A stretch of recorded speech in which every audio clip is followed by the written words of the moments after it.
This is Art Sense, a podcast focused on educating and informing listeners about the past, present, and future of art.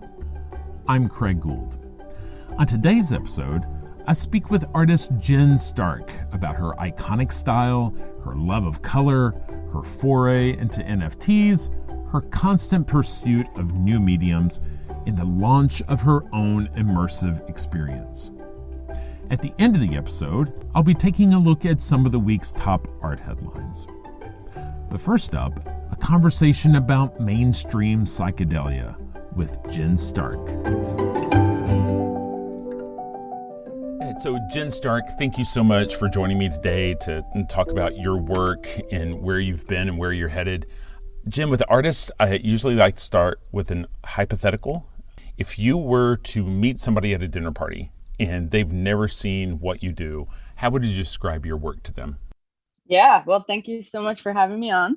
I would describe my work as mathematical, inspired by nature, psychedelia, a bit of geometry, and yeah, very visual and colorful. I think color is, I think one of the first words that people would associate with your work. Have you always had this love of color and color theory? I did, yeah. I've loved color, all my life. I grew up in Miami, so I think the colorful cultures and also the lush nature here really brought the color out of me. But I also love how colors juxtapose kind of, create these weird movements. Love all the mysteries around it. When you talk to somebody about the colors in your piece, your artwork, do you necessarily think of it as being rainbow? I had a podcast interview one time with this artist, Gabriel Dahl, who does these amazing string sculptural installations. Yeah, I've seen his work. Yeah, it's amazing and ephemeral, but he doesn't really associate his use of color as being necessarily rainbow. That's not the order of what's going on. Do you think a lot about mixing up the color combinations in a way that heightens the experience? What goes through your head? Definitely, yeah. I mean, I'm inspired by rainbows, light spectrums, all how light is actually, it looks white, but it has all the colors inside of it. I think that's really interesting, and I love what psychologically what colors do to your eye and brain when you look at it, especially the from the rainbow spectrum.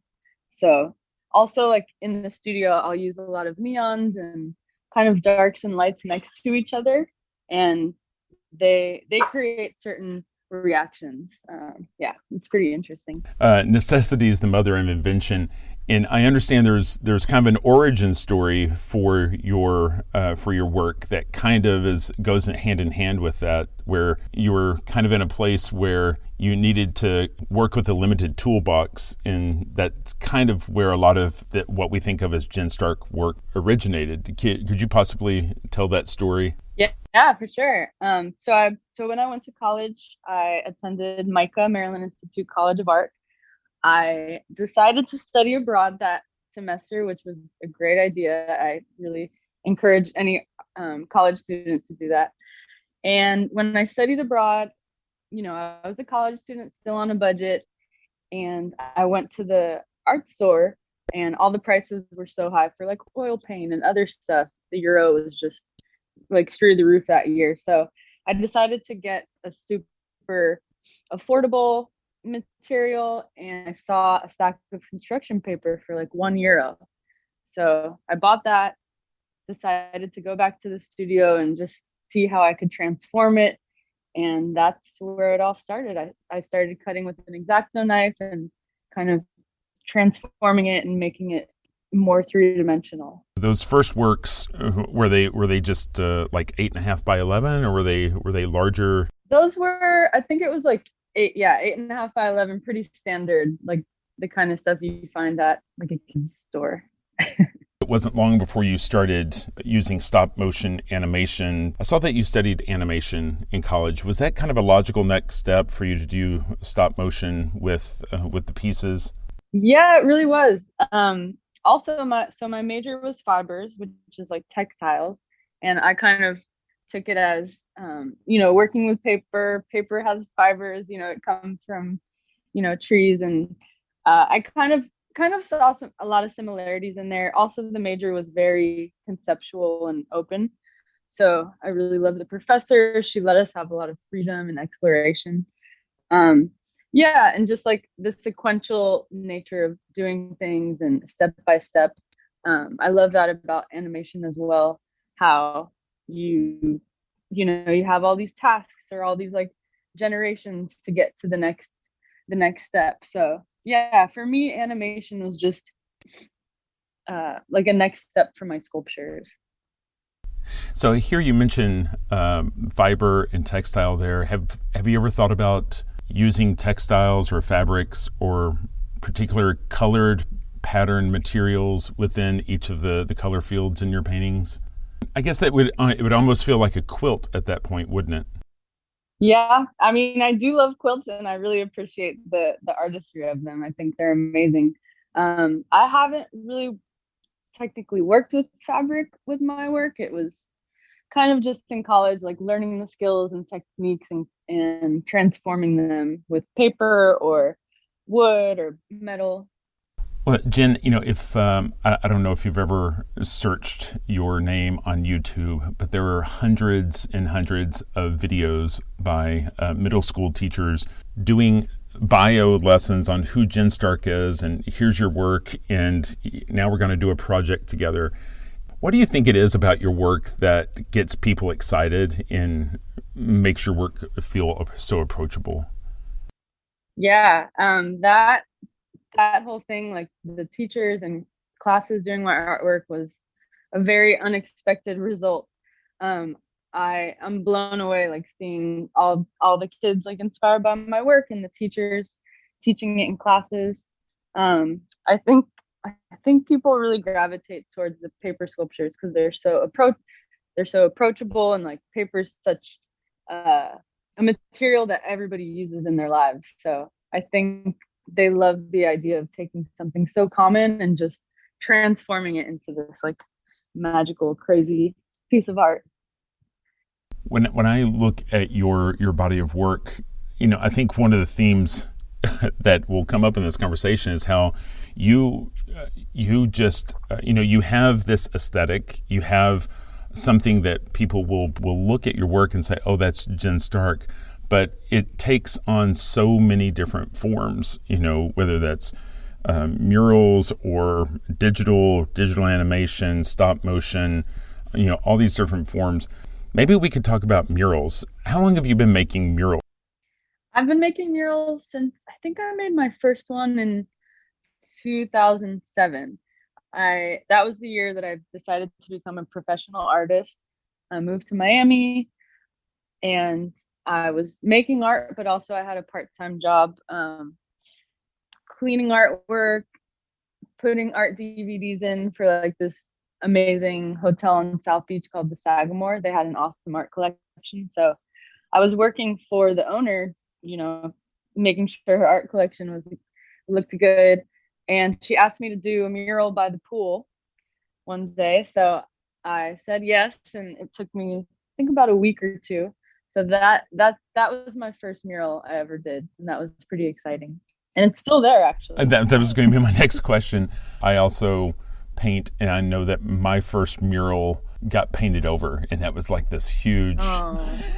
I was like, Yeah. But you've gone on to do lots of murals in places that are pretty. Well, I mean, you have a mural at the Facebook headquarters, but you do some really big outdoor murals, right? Like how big? Oh, yeah. How big are we talking here? I have one in downtown LA that's, I think it's like 200 feet by like 35 feet high. The big murals are fun because we get to drive scissor lifts and boom lifts, and I'm actually certified. So if you see me on a boom lift, it's all good. But those are really fun. You're outdoor all day. You're like getting physical, like in the sun. It's awesome. Also driving that machinery, I love it. Just don't drive it down the 101. right? Right. I'll try And not to. right. Do you have a finished drawing in mind beforehand? Are you gridding it and putting it up there specifically, or do you kind of let yourself kind of create on the fly on the surface? Because it feels like Yeah. you're somebody who really kind of works hand to wall. Are you going in there with some preconceived exacting notion, or are you just working on that wall? I am. When I do the murals, it's usually for the building or the company or the owner. So I usually have to do a sketch before so that, the building owner is happy with it. But I'll present an idea or two, approve it instantly, and then I go from there. And I usually just take a pencil and start drawing. I don't grid it out. I don't plot it out or project it. I'll just take the pencil and go for it. And then I'll dot what colors of paint to put inside of it, so that way my team can, know what to paint. And I usually hire assistants to knock out the murals to work with me. Do you have like one team? Do you have like a studio crew that's always there? Or do you have people that you collaborate with in these different realms of expertise? Yeah, I usually have the same artist friends working on the murals with me, because we know exactly what to do. Like, we have a lot of history together, and they're a great team. So yeah, I have a couple full-time assistants, and then I'll bring on other people that I work with in the past. Your work keeps moving, like I mentioned earlier, into all these different areas, right? And so do you have people come to you and say, hey, I have this realm of expertise. I haven't seen you do anything in it. I think your art would be great for, say, an NFT or this, interactive digital whatever. Or do you have these ideas and then you seek out people to help you execute? How does that work? Yeah, I think it's a little of both. It's usually me putting it out there in the world that I need this kind of help, or asking friends that I know can lead me to like a good collaborator. So it's usually that, but once in a while I'll have people come to me with ideas. I think the 2015 MTV VMAs seemed to be a watershed event for you. Can you can you tell us how that opportunity came about? Like how did they reach out to you? hmm Yeah, so that was incredible. That the 2015 MTV VMAs, they approached me. I think they emailed me asking if I wanted to be a part of it and have some artwork in it. And of course, I said yes. Miley-Cyrus was hosting that year, so I knew it would be a lot of fun. Um, and simultaneously that week, my good friend Wayne Coyne of the Flaming Lips, he was in Los Angeles, and he texted me one night. He's like, "Hey, we're at Miley Cyrus's house. Like, come over." So I'm like, "Okay, let's go." So I went over there and hung out with them, and that was really fun to get to meet her. And she's a fan of my work, so that was exciting. And then I went home. The next day, I got a random text from like an anonymous number, and it was an image of my artwork on a billboard with her like mocked up, like this fun mock-up for the VMAs. And it was Miley texting me asking if I wanted to be a part of it. So those two things kind of just came together organically, and it was also because of Miley that helped push my work further. I think I was only supposed to do like one video or one ad with them, and I ended up doing stage design. She slid down this big wormhole when she entered. I had like the LED curtains, like the stage was playing my animations. It was awesome. Wow. I mean, so it turned into like a full-blown art direction sort of gig. Did you sense that things changed after that? I mean, what did your phone ring more? Did you get more eyeballs? I mean, did you feel like there was like a noticeable change after that event? Yeah, that was awesome, especially that